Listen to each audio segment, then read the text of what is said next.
Salut les geeks, je vous propose d'aborder aujourd'hui l'évolution des mœurs de la société américaine à travers le travail de Marvel, qui a beaucoup œuvré pour l'égalité des droits en Amérique à travers ses BD, présentant quelques personnages noirs qui ont révolutionné la vision de la société à l'image de T'Challa, la panthère noire, sur lequel nous allons revenir. Tout n'a pas été simple, revenons d'abord sur le contexte des années 30. La majorité des auteurs et des dessinateurs créateurs de super-héros, de BD aux États-Unis, ont été des hommes et des blancs. Ils ont eu recours à leurs propres expériences à une époque où la ségrégation raciale était la règle et où la société américaine était à prédominance blanche. Leurs héros reflétaient cet aspect. Souvent, les personnages noirs étaient grossièrement caricaturés. Ainsi, il ne faut pas s'étonner du fait qu'à cette époque, les héros noirs de comics étaient rares. En 1934, Lee Falk introduit Lothar, l'un des premiers héros noirs dans Mandrake le magicien. Costaud mais peu doué, Lothar était l'assistant et le faire-valoir de Mandrake. Pendant la Seconde Guerre mondiale, les auteurs de BD prenaient souvent des stéréotypes raciaux pour diaboliser l'Axe. Il n'est donc pas étonnant de voir les Afro-Américains caricaturés eux aussi à ce même moment, à l'image d'Ebony White en 1940. Ah bah c'est qui ça?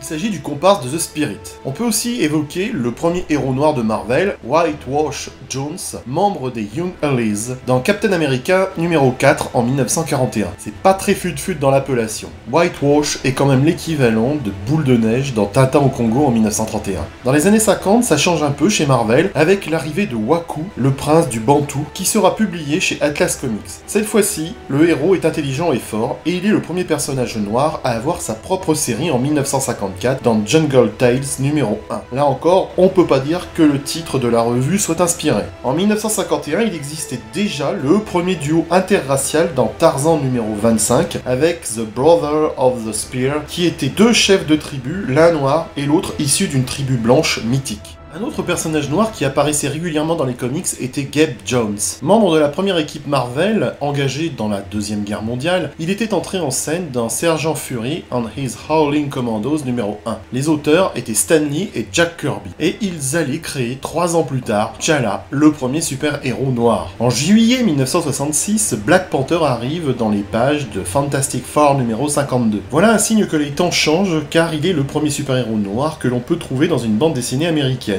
On le retrouvera dans Annual numéro 5 des Fantastic Four en 1967 aux côtés des Inhumains. Puis en janvier 1968 dans Tale of Suspense numéro 97 où il demande l'aide de Captain America. En mai 1968, Black Panther rencontre les Vengeurs dans The Avenger numéro 52. Ce personnage a beaucoup fait gloser. Nous sommes à l'époque où la question de l'égalité des droits était au centre de la vie politique américaine. Tout de suite, on a rapproché le nom de la Panthère Noire à celui de l'organisation révolutionnaire afro-américaine, les Black Panthers. Mais la similitude des noms n'est qu'une pure coïncidence. Kirby et Stan Lee avaient déjà pris conscience des problèmes politiques liés à la communauté afro-américaine bien avant que les Black Panthers n'existent. T'Challa apparaît en juillet dans Fantastic Four numéro 52, quelques mois avant que les Black Panthers ne se constituent en octobre 1966. L'introduction d'un héros noir entraîna diverses politiques... Non, polémique, pas politique. Ah, qu'est-ce que j'ai dit? T'as dit politique, c'est polémique. Ah oui, d'accord. Bah enchaîne du camp.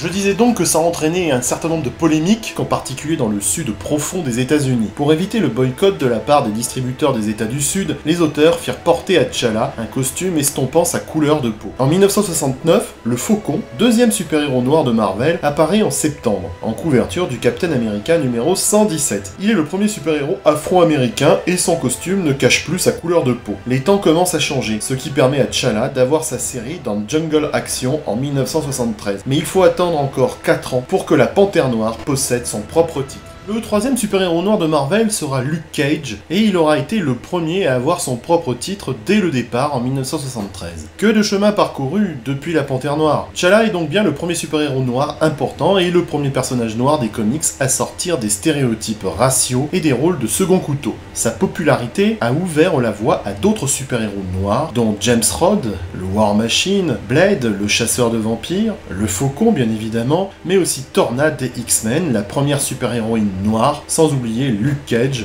ou la nouvelle Captain Marvel. Aujourd'hui, les lecteurs ne s'offusquent plus de découvrir un Nick Fury noir au trait de Samuel L. Jackson, Surprise, motherfucker! ou une torche humaine noire dans le dernier film des 4 Fantastiques. Preuve s'il en est que Marvel a bien fait bouger les mentalités au cours de la deuxième moitié du XXe siècle. A bientôt les geeks!